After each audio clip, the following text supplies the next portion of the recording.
በስመ አብ ወወልድ ወመንፈስ ቅዱስ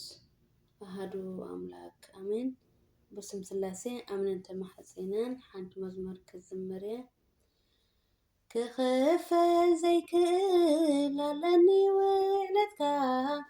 ኣለኒ ውዕለትካ ክንገር ዘይክእል ኣለኒ ውዕለትካ ኣለኒ ውዕለትካ ኣምላኽ ተመስገን ናተይ ጎይታ እዚ እዩ ዓቕመይ ንህያብካ ክኽፈል ዘይክእል ኣለኒ ውዕለትካ ኣለኒ ውዕለትካ ክንገር ዘይክእል ኣለኒ ውዕለትካ ኣለኒ ውዕለትካ ኣምላኽ ተመስገን ናተይ ጎይታ እዚ እዩ ዓቕመይ ንህያብካ ኣብ ዘመነይ ኩሉ ደጊፍካኒ ባዕዳውካ ዘርዚረይ ውድኦን ጎይታይ ንውዕለትካ ምስኪናይ ባርያኻ የብለየን ዝኸፍለካ ዝህቦ የብለየን እቲ ዓቕመይ የመስግን ንዓኻ ክኽፈል ዘይክእል ኣለኒ ውዕለትካ ኣለኒ ውዕለትካ ክንገር ዘይክእል ኣለኒ ውዕለትካ ኣለኒ ውዕለትካ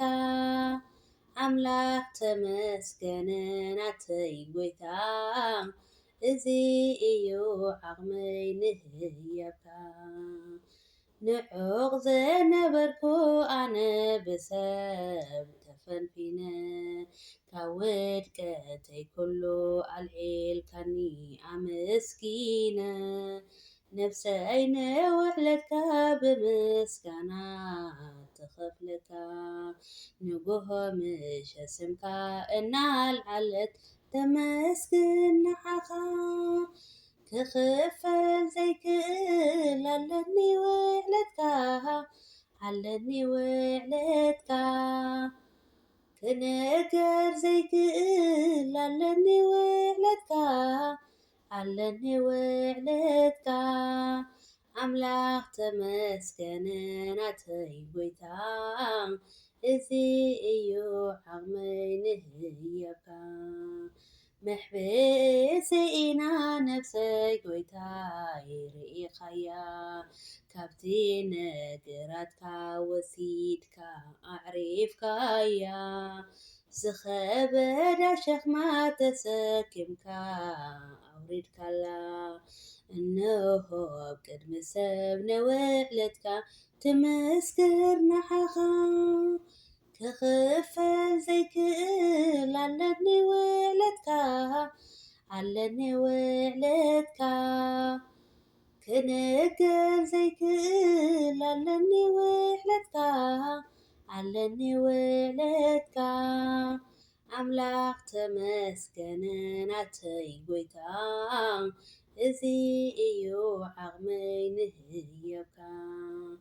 ኣይደንጎን ኣምላኽና ንኹሉ ግዜ ኣለዎ ኣብ ግዜ ሸገርና ንመልኣኹ ይፍንዎ ናይ ጽድቂ መንገዲ እናርኣየ መርሐና ናይ ህይወት መንገዲ እናመርሐ ዕረፍቲ ሂቡና ክኽፈል ዘይክእል ኣለኒ ውዕለትካ ኣለኒ ውዕለትካ ክንገር ዘይክእል ኣለኒ ውዕለትካ ኣለኒ ውዕለትካ ኣምላኽ ተመስገን ናተይ ጎይታ እዚ እዩ ዓቕመይ ንህያብካ ክኽፈል ዘይክእል ኣለኒ ውዕለትካ ኣለኒ ውዕለትካ ክንገር ዘይክእል ኣለኒ ውዕለትካ ኣለኒ ውዕለትካ ኣምላኽ ተመስገን ናተይ ጎይታ እዚ እዩ ዓቕመይ ንህያብካ። ኣሜን ኣሜን ኣሜን። ስለመዝሙሩ ናይ መዝሙሩ በዓል ቤት ልዑል እግዚአብሔር ኣምላኽና ስሙ ዝኸበረን ዝተመስገነን ይሁን። ኣብ ዘውደቕዎ ዝንጠብዎ ብኣፈ ትጓን መላእክቲ ይተኣረመለይ። ወስብሐት ንእግዚአብሔር አሜን።